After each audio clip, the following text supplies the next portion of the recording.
ನಾವು ನೋಡ್ತಾ ಇದ್ದೀವಿ. ಹಾಸನ ಸಂಸದ ಪ್ರಜ್ವಲ್ ರೇವಣ್ಣ ಎಸ್ಐಟಿ ಕಸ್ಟಡಿಗೆ ನೀಡಿದ ನ್ಯಾಯಮೂರ್ತಿ ಕೆಎನ್ ಶಿವಕುಮಾರ್ ಆದೇಶ ನೀಡಿದ್ದಾರೆ. ಎಸ್ಐಟಿ ಕಸ್ಟಡಿಗೆ ಆದೇಶ ನೀಡಿದ್ದಾರೆ. 42ನೇ ಎಸಿಎಂಎಂ ಜನಪ್ರತಿನಿಧಿಗಳ ಕೋರ್ಟ್ ಈ ಆದೇಶವನ್ನ ಪ್ರಕಟಿಸಿದೆ. ಹಾಸನ ಸಂಸದ ಪ್ರಜ್ವಲ್ ರೇವಣ್ಣ ಎಸ್ಐಟಿ ಕಸ್ಟಡಿಗೆ ನೀಡಿ ಆದೇಶ ನೀಡಿದ್ದಾರೆ. ನ್ಯಾಯಮೂರ್ತಿ ಕೆಎನ್ ಶಿವಕುಮಾರ್ ಈ ಆದೇಶ ನೀಡಿದ್ದಾರೆ. ಎಲ್ಲ ಅಂದುಕೊಂಡಂತೆ ಆತನನ್ನ ಕಸ್ಟಡಿಗೆ ನೀಡಲಾಗಿದೆ. 42ನೇ ಎಸಿಎಂಎಂ ಜನಪ್ರತಿನಿಧಿಗಳ ಕೋರ್ಟ್ ಈ ಆದೇಶವನ್ನ ನೀಡಿದೆ. ಹಾಸನ ಸಂಸದ ಪ್ರಜ್ವಲ್ ರೇವಣ್ಣ ಅವರನ್ನ ಎಸ್ಐಟಿ ಕಸ್ಟಡಿಗೆ ನೀಡಿ ಆದೇಶವನ್ನ ನೀಡಿದ್ದಾರೆ. ನ್ಯಾಯಮೂರ್ತಿ ಕೆಎನ್ ಶಿವಕುಮಾರ್ ವಾದ ಪ್ರತಿವಾದಗಳನ್ನ ಆಲಿಸಿದಂತಹ ನ್ಯಾಯಮೂರ್ತಿ ಕೆಎನ್ ಶಿವಕುಮಾರ್ ಅವರು ಪ್ರಜ್ವಲ್ ರೇವಣ್ಣನನ್ನ ಎಸ್ಐಟಿ ಕಸ್ಟಡಿಗೆ ನೀಡಿದ್ದಾರೆ. ಮತ್ತಷ್ಟು ವಿಚಾರಣೆ ಅವಶ್ಯಕತೆ ಇದೆ. ಎಸ್ಐಟಿ ಕಸ್ಟಡಿಯಲ್ಲಿ ಕಾಮಿ ಪ್ರಜ್ವಲ್ ಮತ್ತಷ್ಟು ವಿಚಾರಣೆಯನ್ನ ಎದುರಿಸಬೇಕಾಗತ್ತೆ. ಎಸ್ಐಟಿ ಅಧಿಕಾರಿಗಳು ಈಗಾಗಲೇ ಹಲವಾರು ಸಾಕ್ಷ್ಯಗಳನ್ನ ಸಂಗ್ರಹಿಸಿಟ್ಟಿದ್ದಾರೆ. ಈಗಾಗಲೇ ವಶಕ್ಕೆ ತೆಗೆದುಕೊಂಡ ನಂತರದಲ್ಲೂ ಕೂಡ ಜೂನ್ 5ರವರೆಗೆ ಪ್ರಜ್ವಲ್ ರೇವಣ್ಣ ಎಸ್ಐಟಿ ಕಸ್ಟಡಿಗೆ ಜೂನ್ 5ರವರೆಗೂ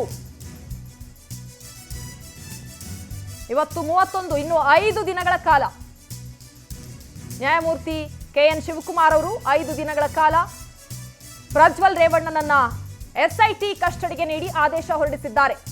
ಎಸ್ಐಟಿ ಕಸ್ಟಡಿಯಲ್ಲಿ ಇರ್ತಾನೆ, ಅವರ ವಿಚಾರಣೆಯನ್ನು ಎದುರಿಸಬೇಕಾಗತ್ತೆ. ಪ್ರಜ್ವಲ್ ರೇವಣ್ಣ ಜೂನ್ 5ರವರೆಗೆ ಪ್ರಜ್ವಲ್ ರೇವಣ್ಣ ಎಸ್ಐಟಿ ಕಸ್ಟಡಿಯಲ್ಲಿ ಇರಲಿದ್ದಾನೆ. ಇನ್ನಷ್ಟು ತೀವ್ರಗೊಳ್ಳುತ್ತೆ ಎಸ್ಐಟಿಯ ವಿಚಾರಣೆ, ಎಸ್ಐಟಿಯ ತನಿಖೆ. ಕಸ್ಟಡಿಗೆ ನೀಡಿ ನ್ಯಾಯಮೂರ್ತಿ ಕೆಎನ್ ಶಿವಕುಮಾರ್ ಆದೇಶ ಹೊರಡಿಸಿದ್ದಾರೆ. ಜೂನ್ 5ರವರೆಗೂ ಕೂಡ ಎಸ್ಐಟಿ ವಶದಲ್ಲೇ ಇರ್ತಾನೆ ಪ್ರಜ್ವಲ್ ರೇವಣ್ಣ. ಮತ್ತಷ್ಟು ವಿಚಾರಣೆ ತೀವ್ರಗೊಳ್ಳುತ್ತೆ. ಮತ್ತಷ್ಟು ಸಾಕ್ಷ್ಯಗಳು ರೇವಣ್ಣ ಅವರ ವಿಚಾರದಲ್ಲಿ ಏನೇನೆಲ್ಲ ಆಯ್ತು, ಜೊತೆಗೆ ಯಾವ ರೀತಿಯ ತೀವ್ರತರವಾದ ವಿಚಾರಣೆಯನ್ನ ಎದುರಿಸಿದ್ರು ಅದೇ ರೀತಿಯ ವಿಚಾರಣೆಯನ್ನ ಈಗ ಪ್ರಜ್ವಲ್ ರೇವಣ್ಣ ಕೂಡ ಎದುರಿಸಬೇಕು.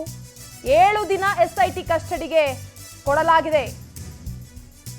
ನ್ಯಾಯಮೂರ್ತಿ ಕೆಎನ್ ಶಿವಕುಮಾರ್ ಅವರು ಈ ಆದೇಶ ಹೊರಡಿಸಿದ್ದಾರೆ.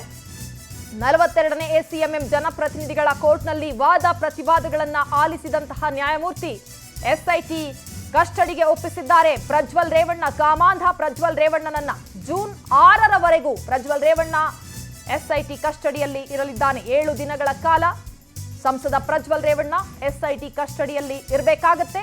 ವಿಚಾರಣೆಯನ್ನ ಎದುರಿಸಲೇಬೇಕಾಗತ್ತೆ. ನ್ಯಾಯಮೂರ್ತಿ ಕೆಎನ್ ಶಿವಕುಮಾರ್ ಅವರು ಎಸ್ಐಟಿ ಜೊತೆಗೆ ಪ್ರಜ್ವಲ್ ರೇವಣ್ಣ ಅವರ ಪರವ ಇದ್ದಂತಹ ವಕೀಲರ ವಾದ ಪ್ರತಿವಾದವನ್ನ ಆಲಿಸಿದ ನಂತರದಲ್ಲಿ ಎಸ್ಐಟಿ ಕಸ್ಟಡಿಗೆ ಒಪ್ಪಿಸಿ ಆದೇಶ ಕೊಟ್ಟಿದ್ದಾರೆ.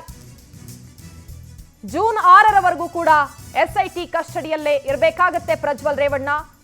ತೀವ್ರವಾದ ವಿಚಾರಣೆಯನ್ನ ಎದುರಿಸಲೇಬೇಕು ಸಂಸದ ಪ್ರಜ್ವಲ್ ರೇವಣ್ಣ. 7 ದಿನ ಎಸ್ಐಟಿ ಕಸ್ಟಡಿಗೆ ಒಪ್ಪಿಸಿ ಆದೇಶ ನೀಡಿದ್ದಾರೆ. ಇವತ್ತೂ ಸೇರಿದಂತೆ ಜೂನ್ 6ರವರೆಗೂ 7 ದಿನಗಳ ಕಾಲ ಆತ ಎಸ್ಐಟಿ ವಶದಲ್ಲೇ ಇರ್ತಾನೆ. ವಿಚಾರಣೆಯನ್ನ ಎದುರಿಸಲೇಬೇಕು. ಆತ ಮಾಡಿದಂತಹ ಪಾಪ ಕಾರ್ಯಗಳಿಗೆ ಈಗ ಶಿಕ್ಷೆ ಆಗುವಂತಹ ಸಮಯ ಹತ್ತಿರ ಬರ್ತಾ ಇದೆ. ಜೊತೆಗೆ ಆತ ವಿಚಾರಣೆಯನ್ನ ಎದುರಿಸಲೇಬೇಕು. ಯಾವುದೇ ಆಯಾಮಗಳಲ್ಲೂ ಯಾವುದೇ ರೀತಿಯಲ್ಲೂ ಆತ ತಪ್ಪಿಸಿಕೊಳ್ಳೋದಕ್ಕೆ ಸಾಧ್ಯ ಇಲ್ಲ. 7 ದಿನಗಳ ಕಾಲ ಎಸ್ಐಟಿ ಅಧಿಕಾರಿಗಳು ತೀವ್ರವಾಗಿ ವಿಚಾರಣೆ ನಡೆಸ್ತಾರೆ. ಜೂನ್ 4ರಂದು ಲೋಕಸಭೆ ಫಲಿತಾಂಶ ಕೂಡ ಪ್ರಕಟ ಆಗಲಿದೆ. ಜೂನ್ 6ರವರೆಗೂ ಕೂಡ ಎಸ್ಐಟಿ ಕಸ್ಟಡಿಯಲ್ಲಿ ಇರ್ತಾನೆ. ಎಸ್ಐಟಿ ಕಸ್ಟಡಿಯಲ್ಲೇ ರಿಸಲ್ಟ್ ನೋಡಬೇಕಾಗುತ್ತೆ ಪ್ರಜ್ವಲ್ ರೇವಣ್ಣ. ತಾನು ತನ್ನ ಕ್ಷೇತ್ರದಲ್ಲಿ ಗೆದ್ದಿದ್ದೀನೋ ಇಲ್ವೋ ಅನ್ನೋದನ್ನ ಕಸ್ಟಡಿಯಲ್ಲಿ ಇದ್ದು ನೋಡಬೇಕಾಗುತ್ತೆ. ಜೂನ್ 4ರಂದು ಲೋಕಸಭೆ ಫಲಿತಾಂಶ ಪ್ರಕಟ. ಹಾಸನದಲ್ಲಿ 2ನೇ ಬಾರಿಗೆ ಸ್ಪರ್ಧಿಸಿದ್ದಾನೆ. ಈಗಾಗಲೇ ಸಿಟ್ಟಿಂಗ್ ಎಂಪಿ. ಈ ಬಾರಿ ಅಲ್ಲಿ ನಾನು ಗೆದ್ದಿದ್ದೀನಾ, ನಾನು ಮಾಡಿರುವಂತಹ ಸಾಧನೆ ನನಗೆ ಫಲ ಕೊಟ್ಟಿದ್ಯಾ ಅನ್ನುವಂಥದ್ದನ್ನ ಆತ ಕಸ್ಟಡಿಯಲ್ಲೇ ಇದ್ದು ನೋಡಬೇಕು. ಎಸ್ಐಟಿ ಕಸ್ಟಡಿಯಲ್ಲೇ ಫಲಿತಾಂಶವನ್ನ ನೋಡುವಂತಹ ಅನಿವಾರ್ಯತೆ ನೋಡಿ. ಆತ ಒಂದು ವೇಳೆ ಗೆದ್ದ ಅಂತಂದ್ರೆ ಆ ಖುಷಿನ ಯಾವ ರೀತಿ ಆತ ಸೆಲೆಬ್ರೇಟ್ ಮಾಡಬೇಕು, ಕಸ್ಟಡಿಯಲ್ಲಿ ಒಬ್ಬನೇ ಆತ ಸೆಲೆಬ್ರೇಟ್ ಮಾಡಬೇಕಾಗುತ್ತೆ. ಅದು ಆ ನಂತರದಲ್ಲಿ ಏನಾಗುತ್ತೆ ಅದು ಸೆಕೆಂಡ್ರಿ. ಆದರೆ ಅವತ್ತಿನ ದಿನ ಜೂನ್ 4ನೇ ತಾರೀಕು ರಿಸಲ್ಟ್ ಏನ್ ಬರುತ್ತೆ ಅವತ್ತು ಆತ ಒಂದು ವೇಳೆ ಅಂದ್ರೆ ಯಾವ ಸಾಧ್ಯತೆ ಅಂತ ಹೇಳಕ್ ಆಗೋದಿಲ್ಲ, ಆದ್ರೆ ಗೆದ್ದನೋ ಸೋತನೋ, ಗೆದ್ದ ಅಂತಂದ್ರೆ ಆತ ಸಂಭ್ರಮಿಸುವಂತಹ ಕ್ಷಣ ಅಲ್ಲ ಅದು.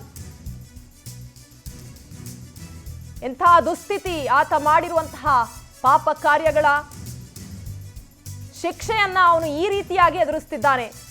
ಯಾವ ರೀತಿ ಶಿಕ್ಷೆ, ನೂರಾರು ಹೆಣ್ಣು ಮಕ್ಕಳ ಶಾಪ, ಕಣ್ಣೀರಿನ ಕೋಪ ತಾಪ ಎಲ್ಲ ಕೂಡ ಆತನಿಗೆ ತಟ್ಟಿದೆ. ಜೂನ್ 4ರಂದು ಲೋಕಸಭೆ ಫಲಿತಾಂಶ ಇದೆ.